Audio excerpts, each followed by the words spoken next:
আসসালামু আলাইকুম ওয়া রাহমাতুল্লাহি ওয়া বারাকাতুহু। নাহমাদুহু ওয়া নুসাল্লি আলা রাসূলিহিল কারীম। আম্মা বা'দ।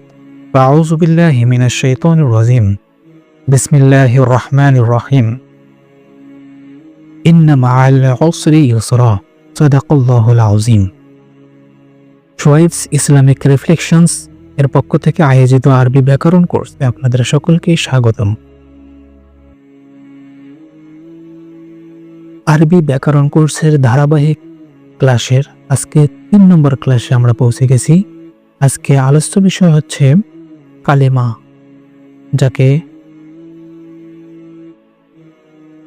বাংলায় শব্দ এবং ইংলিশে ওয়ার্ড বলা হয়।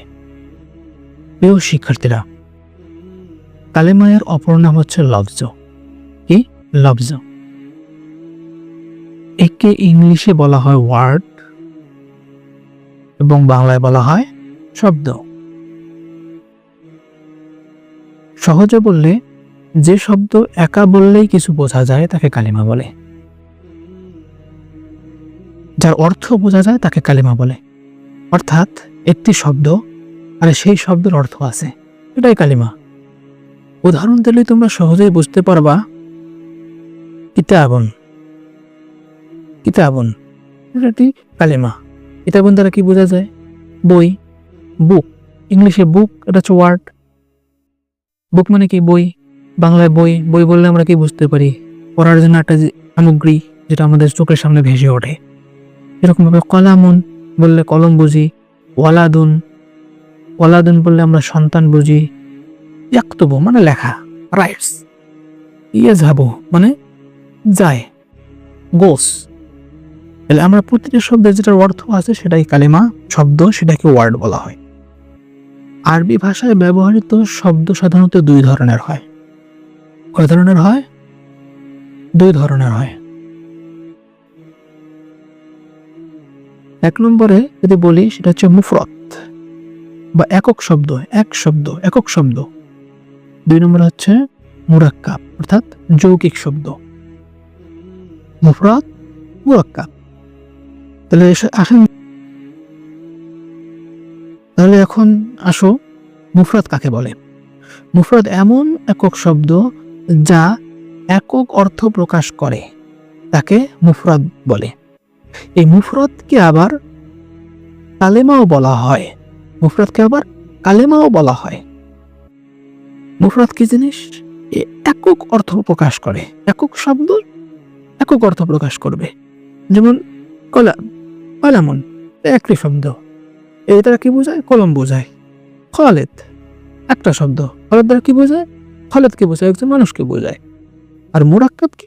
মুরাক্কাব এমন শব্দ যা দুই ব্যক্তি বা বস্তুকে বোঝায়, দুই ব্যক্তিকে বা বস্তুকে বোঝায়।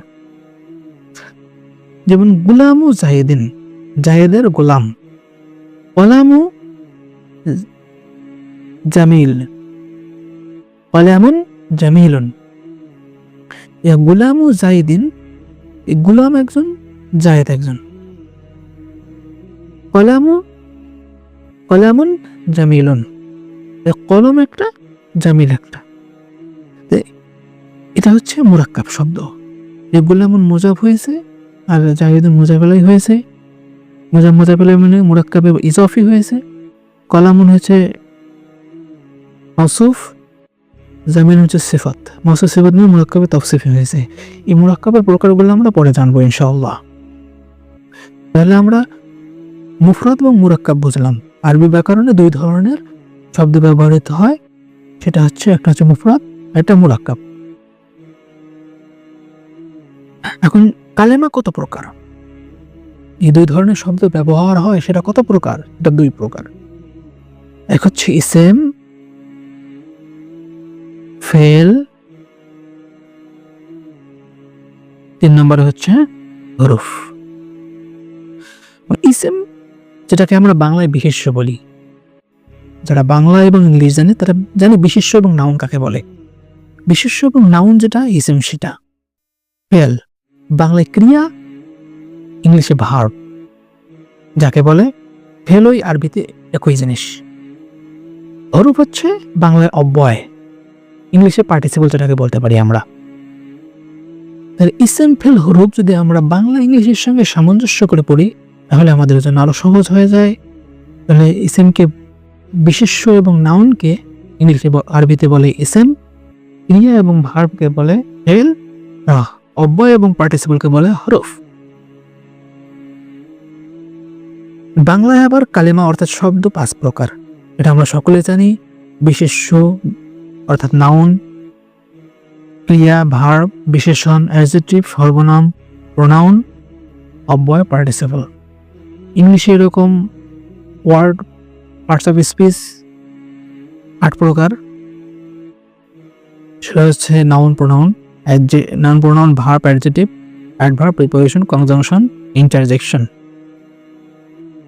প্রিয় শিক্ষার্থীবৃন্দু, আমরা আজকে কালেমা সম্পর্কে জানলাম, কালেমার প্রকার সম্পর্কে জানলাম এবং কালেমা আরবিতে কয়ভাবে ব্যবহার হয়, 2 ভাবে ব্যবহার হয় সেটা জানলাম। প্রতিটি ভিডিও পাওয়ার জন্য আমাদের ইউটিউব চ্যানেলকে সাবস্ক্রাইব করুন এবং পেজকে ফলো করে রাখুন। খুদা হাফেজ। আসসালামু আলাইকুম ওয়া রাহমাতুল্লাহি ওয়া বারাকাতুহু।